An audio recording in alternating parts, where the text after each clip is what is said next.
Hi friend दोस्तों, मैं नाम प्रकाश कुमार। तो आज की वीडियो में क्लास 8 के हमारी दुनिया की इकाई एक संसाधन में पढ़ाने जा रहा हूँ। दोस्तों संसाधन देखा जाए तो बहुत वीवीआई चैप्टर्स है, क्योंकि क्लास 10th में बहुत बार पूछे गए हैं। तो इसलिए दोस्तों वीडियो पे कंसंट्रेट रहिएगा और क्लास 10th के स्टूडेंट तो वो भी ध्यान से देखिएगा। मानवीय आवश्यकता को पूरा करने वाले सभी जीव जंतु वस्तु एवं पदार्थ संसाधन कहलाते हैं। दोस्तों हम मानव है, आज हमारी आवश्यकता जो वस्तुएं जो पदार्थ पूरा करे वो सभी क्या है, संसाधन है। चाहे वो वस्तुएं छोटा हो या बड़ा हो, सभी क्या कर हमारी ये आज आवश्यकता पूरा कर रहा है। जैसे में देख लेंगे भूमि का उपयोग हमारे जीवन में बहुत ज़्यादा है, क्योंकि हम लोग भूमि पर ही निवास कर रहे हैं, तो भूमि का उपयोग हमारे जीवन में बहुत ज़्यादा है। उसके बाद है जल का उपयोग बहुत ज़्यादा है, क्योंकि क्या हम जल का उपयोग हम प्यास बुझाने के रूप में करते हैं। उसके बाद आ रहा है वायु का उपयोग हम सांस लेने के रूप में करते हैं। उसके बाद आ रहा है मिट्टी, और मिट्टी का उपयोग हम लोग खेती करने के रूप में करते हैं। जैसे खेत में अनाज को बो देते हैं और बो देने के बाद हम लोग क्या करते हैं, उसको भोजन के रूप में उपयोग करते हैं। विद्यालय का उपयोग दोस्तों हम लोग शिक्षा ग्रहण करने के रूप में करते हैं। उसके बाद भवन हो गया, घर मान लीजिए। उसके बाद पंचायत भवन। उसके बाद खनिज पदार्थ है क्या, क्योंकि अगिल का चैप्टर है, इसको आप बहुत बढ़िया से समझेंगे। फिर भी यहाँ पे मैं थोड़ा सा हिंट के रूप में समझा दे रहा हूँ। धरती के अंदर से जो पुराने वस्तुएं जो निकाले जाते हैं वो सभी क्या है, खनिज है। जैसे मैं मान लेंगे हीरा हो गया, सोना हो गया, पेट्रोल हो गया, डीजल हो गया, इत्यादि सब क्या है, खनिजे होते हैं। उसके बाद खेत हो गया इत्यादि। आप समझ गए मेरे ख्याल से दोस्तों, आप समझ गए संसाधन किसे कहते हैं। संसाधन को दोस्तों 3 भागों में बांटा गया। सबसे पहला प्राकृतिक संसाधन, उसके बाद आ रहा है मानव संसाधन, और तीसरा आ रहा है मानवकृत संसाधन। तो क्लास 10th में प्राकृतिक संसाधन और मानवकृत संसाधन का चर्चा किया गया है, लेकिन क्लास 8 में मानव संसाधन का भी चर्चा किया जा रहा है। तो प्राकृतिक संसाधन आखिर है क्या? अगर हम इसको देहाती भाषा में समझे तो प्राकृतिक संसाधन कह सकते हैं जो वस्तुएं जो भगवान ने दिए हैं वो सब क्या हो सकते हैं, प्राकृतिक संसाधन हो सकते हैं। आप सोचेंगे भगवान क्या दिए होंगे, तो आप समझिए वायु क्या है, वायु इंसान बनाया है? नहीं। जल क्या इंसान बनाया है? नहीं। उसके बाद ऐसे बहुत सारी चीज़, जैसे मिट्टी आ गई, क्या मिट्टी को इंसान बना रहा है? नहीं हो सकता है। तो ये सभी क्या है, भगवान द्वारा दिया गया है, उसको प्राकृतिक संसाधन कह सकते हैं। दोस्तों अगर ऐसे परिभाषा में लिखें तो वो गलत हो जाएगा, क्योंकि हम ये अपना देहाती भाषा में समझाने का प्रयास किए हैं। प्राकृतिक संसाधन, उसे मानव संसाधन। तो मानव संसाधन इसको थोड़ा देर स्किप करिए, उसके बाद समझते हैं मानवकृत संसाधन। इसको आप मानवकृत कहिए या मानव निर्मित कहिए, बात एक ही है। मानव निर्मित, समझ पा रहे हैं? मानव निर्मित यानी जो वस्तुएं मानव ने बनाया हो उसे मानव निर्मित संसाधन कहते हैं। जैसे कौन सा चीज़ है, जैसे क्या हो सकता है, जैसे टेबल हो गया, कुर्सी हो गया, चेयर हो गया, मार्कर हो गया, मोबाइल हो गया इत्यादि। ऐसे तो बहुत सारे वस्तु जो आज मानव बना रहा है, तो वो सब क्या हो गया, मानवकृत संसाधन हो गया। प्राकृतिक संसाधन को 5 भागों में बांटा गया। सबसे पहला विकास एवं उपयोग के आधार पर, दूसरा उत्पत्ति के आधार पर, तीसरा उपलब्धता के आधार पर, और चौथा आ रहा है वितरण के आधार पर, और पांचवा आ रहा है स्वामित्व के आधार पर। सबसे पहले हम समझेंगे विकास एवं उपयोग की दृष्टि से, यानी विकास एवं उपयोग के आधार पर 2 संसाधन को 2 भागों में बांटा गया। सबसे पहला वास्तविक संसाधन, दूसरा है संभाव्य संसाधन। और उसके बाद उत्पत्ति के आधार पर भी 2 भागों में बांटा गया है, जिसमें जैव संसाधन और अजैव संसाधन आता है। उपलब्धता के आधार पर नवीकरणीय संसाधन, अनवीकरणीय संसाधन। वितरण के आधार पर सर्वत्र उपलब्ध संसाधन और स्थानिक संसाधन। और स्वामित्व के आधार पर निजी संसाधन, राष्ट्रीय संसाधन, अंतर्राष्ट्रीय संसाधन। इन सभी का डिफिनेशन दोस्तों हम लोग बहुत ही बारीकी से देखेंगे और समझेंगे। सबसे पहले हमने देखिए संसाधन का डिफिनेशन बहुत ही अच्छा से समझा दिया, और उसके बाद आप प्राकृतिक संसाधन समझेंगे, इसका डिफिनेशन बहुत ही अच्छा से देंगे। उसके बाद मानव संसाधन देंगे, उसमें मानवकृत संसाधन देंगे। उसके बाद आता है विकास उपयोग के आधार पर उत्पत्ति का, ये जितना यहाँ पे जो बांटा गया है इन सभी का हम लोग डिफिनेशन दे देंगे। और सभी के डिफिनेशन दे देने के बाद बहुत बढ़िया से समझ लेने के बाद सबसे लास्ट में हम लोग क्वेश्चन सॉल्व करेंगे, और देखते हैं क्या हम लोग इतना पढ़ लेने के बाद क्या हमसे कुछ बन पा रहा है कि नहीं बन पा रहा है। तो वीडियो पे बने रहिएगा, और दोस्तों वीडियो अच्छा लगेगा तो लाइक, शेयर और सब्सक्राइब जरूर करिएगा, क्योंकि आप देख पा रहे हैं वीडियो को बनाने में बहुत हार्ड मेहनत लगता है। तो मजबूरी समझ रहे हो तो ठीक है, नहीं समझ तो कोई बात नहीं है। और जिन दोस्तों ने मेरे वीडियो को लाइक, शेयर और सब्सक्राइब करने के लिए दिल से धन्यवाद। और अपने बोर्ड की ओर बढ़ते हैं और देखते हैं सबसे पहले प्राकृतिक संसाधन का डिफिनेशन क्या होगा। प्राकृतिक संसाधन, प्रकृति में पाए जाने वाले सभी जीव जंतु, वस्तुएं एवं पदार्थ प्राकृतिक संसाधन है। दोस्तों हम लोग का जो प्रकृति जो हम लोग जो खूबसूरत जो दुनिया है, इसके अंदर जो चीज़ मिलता है उसी को हम प्राकृतिक संसाधन कहते हैं। जैसे में देखिए भूमि हो गया, मिट्टी हो गया, जल हो गया, वनस्पति हो गया, जैविक हो गया और खनिज हो गया। जैसे भूमि के अंतर्गत क्या क्या मिलते हैं, पर्वत हो गया, पठार हो गया, मैदान हो गया, मरुस्थली हो गया, दलदली भूमि हो गई इत्यादि। ऐसे बहुत सारे जो भूमि है जो भूमि के अंदर मिलते हैं। उसके बाद आइए मिट्टी। तो मिट्टी के अंदर देखिए 7 प्रकार का मिट्टी होता है, जैसे जलोढ़ मिट्टी, लाल मिट्टी, काली मिट्टी, पीली मिट्टी इत्यादि 7 प्रकार का मिट्टी है जो अगले के चैप्टर्स में जो मिलने वाला है उसमें हम लोग पूरा डिटेल से पढ़ाई करेंगे। उसके जल में देखिए जल के अंतर्गत आता है नदी, तालाब, सागर, महासागर इत्यादि बहुत सारे सागर से। उसका आ रहा वनस्पति, तो वनस्पति के अंदर सभी प्रकार के घास आ जाएंगे, पेड़ पौधे एवं झाड़ियाँ, ये सभी क्या आ जाएंगे, वनस्पति के अंतर्गत आ जाएंगे। उसके बाद आता है जैविक संसाधन के अंतर्गत। तो जैविक संसाधन के अंतर्गत सूक्ष्म जीव से लेकर बड़े जीव जंतु ये सभी जो है किसके अंतर्गत आते हैं, जैविक संसाधन के अंतर्गत आते हैं। उसके बाद खनिज संसाधन के अंतर्गत, तो खनिज संसाधन के अंतर्गत लोह अयस्क, तांबा, मैग्नीज, अभ्रक, ये जितना जो अयस्क जो आप देख रहे हैं, जितना ही आप ये खनिज देख रहे हैं, ये सब धरती के अंदर से निकाले जाते हैं। उसके बाद जो आ रहा है विकास एवं उपयोग के आधार पर, क्योंकि प्राकृतिक संसाधन को 5 भागों में बांटा गया था, उसमें सबसे पहला भाग जो है विकास एवं उपयोग के आधार पर, और विकास एवं उपयोग के आधार पर भी 2 भागों में बांटा गया है, सबसे पहला संसाधन और दूसरा आ जा रहा है संभव्य संसाधन। तो हम लोग वास्तविक संसाधन के बारे में हम लोग डिस्कस करेंगे। तो वास्तविक संसाधन किसे कहते हैं, वैसा संसाधन जिसका कुल मात्रा ज्ञात हो तथा इन संसाधन का उपयोग तकनीक की सहायता से वर्तमान समय में किया जा रहा हो, उसे वास्तविक संसाधन कहते हैं। वास्तविक संसाधन के अगर बढ़िया से समझना चाहें तो क्या हो सकता है, देखिए जैसे हम लोग अभी जो इस्तेमाल कर रहे हैं, अभी जितना हथियार इस्तेमाल कर रहे हैं, अभी जो चीज़ इस्तेमाल कर रहे हैं वो सब क्या आ जा रहा है, वास्तविक संसाधन के अंतर्गत आ रहा है, जिसका कुल मात्रा हमको ज्ञात है। हमको भाई पता है जो पश्चिम एशिया का पेट्रोलियम कितना है ये हमको पता है, उसके बाद ऑस्ट्रेलिया का सोना ये कितना है ये हमको पता है, इसका कुल मात्रा क्या हम लोग को ज्ञात है अभी। उसके बाद मध्य प्रदेश का मैग्नीज ये हमको पता है, इस मैग्नीज कितना है, क्योंकि इस सबको निकालने का हथियार अभी है हम लोग के पास में।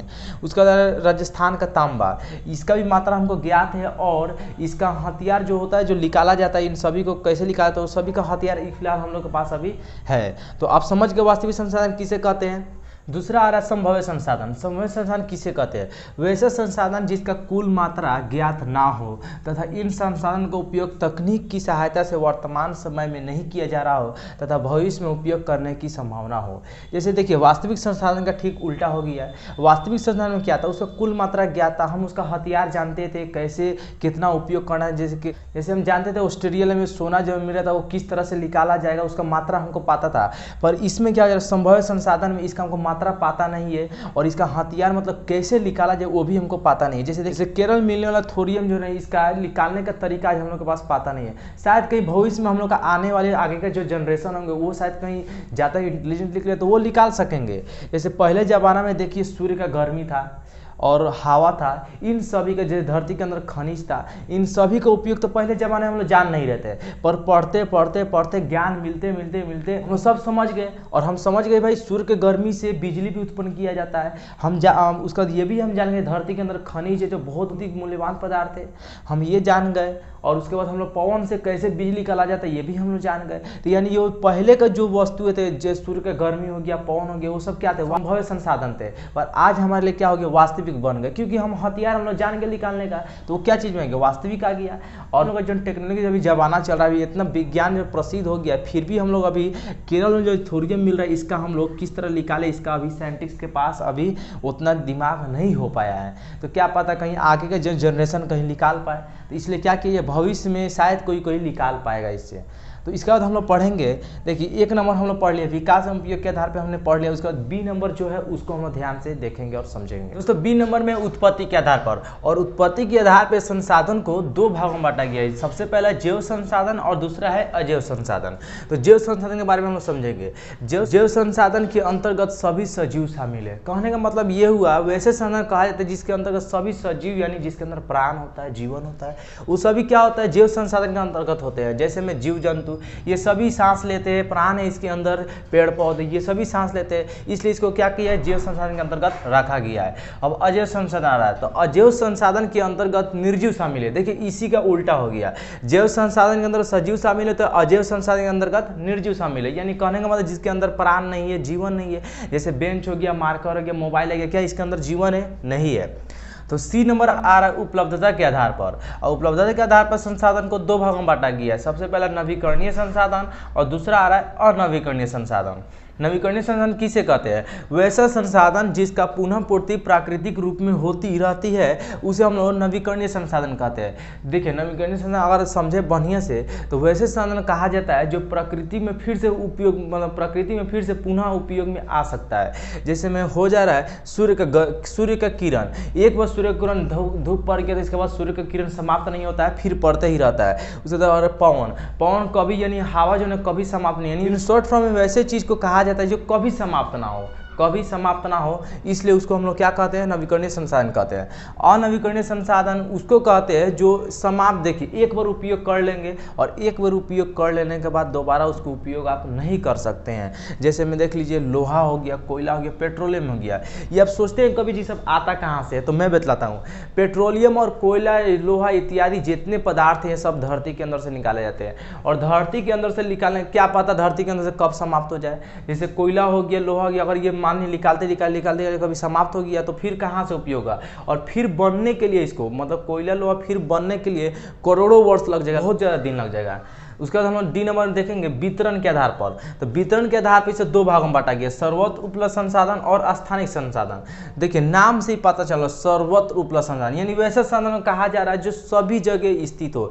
सोचिए दिमाग में हम लोग सभी जगह क्या क्या चीज़ है सभी जगह स्थित होता है। जैसे में हो गया हवा, हम लोग जहाँ चलते हैं वहाँ तो हवा भी रहता है। जैसे में आ गया धरती, जमीन, जहाँ चलते हैं वहाँ जमीन रहता है कि नहीं रहता है। तो वैसे संसाधन क्या कहता है? सर्वत्र उपलब्ध संसाधन कहा जाता है। अब स्थानिक संसाधन, अब देखिए ठीक इसका उल्टा होगा। स्थानिक संसाधन दोस्तों उसको कहा जाता है जो एक जगह निश्चित मतलब स्थित हो, एक जगह स्थित हो। जैसे में क्या हो जा रहा है? कोंड्रामा में पाए जाने वाला अभ्रक वो वहीं पर स्थित है, और जादूगोड़ा में मिलने वाला यूरेनियम, और उसके बाद छोटा नागपुर में पाए जाने वाला कोयला। ये देखिए दोस्तों जो एग्जाम्पल है ना इसको बहुत बने से याद करिए क्योंकि ये सब चीज़ ऑब्जेक्टिव में पूछा जा सकता है। तो अब दोस्तों हम लोग सबसे लास्ट जो है ई नंबर उसको ध्यान से देख लेंगे। और तो ई नंबर का रहा है स्वामित्व के आधार पर, और स्वामित्व के आधार पर संसाधन को तीन भागों में बांटा गया है। सबसे पहला निजी संसाधन, दूसरा राष्ट्रीय संसाधन, और तीसरा आ जा रहा है अंतर्राष्ट्रीय संसाधन। तो निजी संसाधन किसे कहते हैं? जब कोई प्राकृतिक संसाधन जैसे भूमि हो गया, तालाब आदि किसी व्यक्ति के स्वामित्व में होता है उसे निजी संसाधन कहते हैं।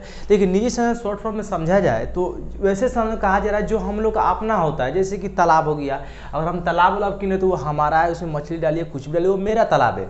उसका इसमें कह सकते हैं भूमि, मिट्टी जो आप मेरा जो जमीन किने जो आपका घराड़ी का जमीन जो कुछ जमीन वो अपना ना है, तो इसलिए उसको क्या कहता है? निजी संसाधन कहा जाता है। और राष्ट्रीय संसाधन किसे कहते हैं? किसी राष्ट्रीय संसाधन किसी राष्ट्र के अंदर पाए जाने सभी प्रकार के संसाधन को राष्ट्रीय संसाधन कहते हैं। इनका कहने का मतलब ये हुआ जो हमारा देश है उसके अंदर जो संसाधन मिल रहा है वो सिर्फ हम ही लोग का देश का होगा, जैसे दूसरा देश का नहीं हो सकता, वो हम ही लोग का होगा। और अंतर्राष्ट्रीय संसाधन, वैसे अंतर्राष्ट्रीय संसाधन कहा जाता है जो देश के बाहर यानी राष्ट्र के बाहर जो पाया जाता है, जितना संसाधन पाया जाता है उसमें सबका हक होता है। जैसे हम लोग का भी देश का हक होगा, दूसरे देश का भी होगा, वो सबका हक होगा।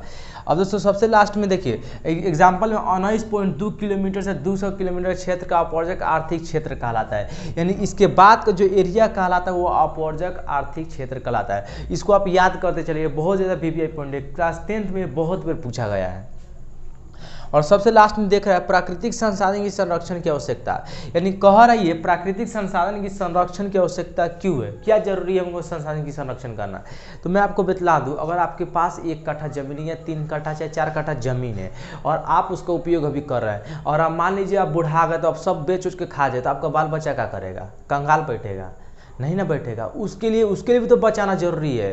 तो इसी तरह हम लोग जो जितना अभी संसाधन मिल रहा है फिलहाल में, जितना जैसे पेट्रोल चल रहा है, कोयला जितना मिल रहा है, हम लोग क्या कर धड़ाधड़ उसको उपयोग करते जा रहा है। और उपयोग करने का इसका इतना खनन हो गया, इतना उपयोग हो जा रहा है, मतलब हमको ऐसा लग रहा है कि भविष्य में लोग आने वाला जो आगे का जो पीढ़ी होगा वो उपयोग शायद नहीं कर पाएगा। तो इसलिए संसाधन ये इसलिए किताब में जो लिखा गया प्राकृतिक संरक्षण की आवश्यकता है इसलिए जरूरी है, क्योंकि अगर आप सब अभी उपयोग कर दें तो भविष्य में जो जनरेशन आएगा वो क्या करेगा? कंगाल बैठेगा।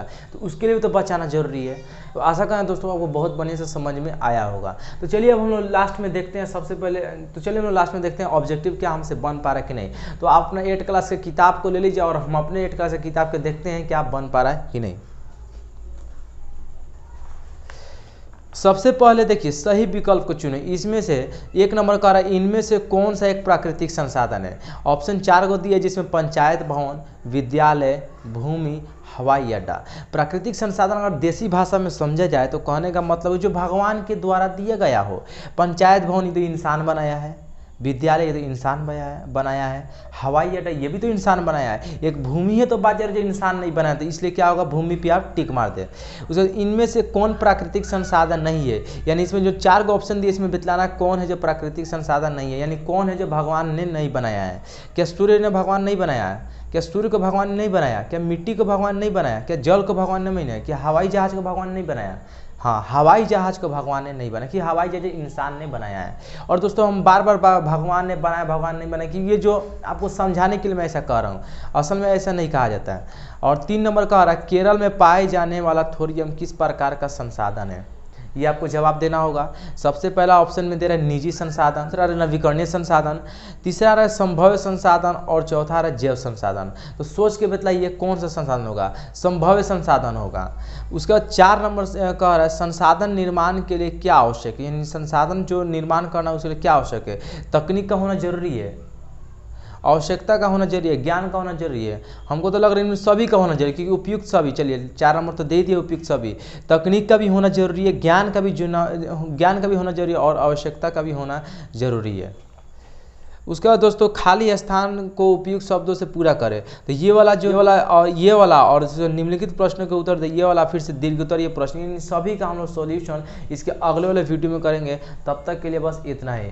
और दोस्तों इतना बनाने के बाद सिर्फ हम आपसे क्या मांगते हैं, सिर्फ यही कहना कहते हैं मेरे चैनल को सब्सक्राइब करें, क्योंकि आप देख रहे हैं बहुत ज़्यादा मेहनत लग रहा है वीडियो को एडिटिंग करने में, वीडियो के ऊपर पिक्चर्स लगाने में बहुत ज़्यादा समय लगता है। तो इतना कम से कम आप तो कर ही सकते हैं, इतना तो मतलब इतना मेहनत तो कम से कम देख के आप सब्सक्राइब कर ही सकते हैं। तो चलिए दोस्तों इसके बाद हम वेट करेंगे।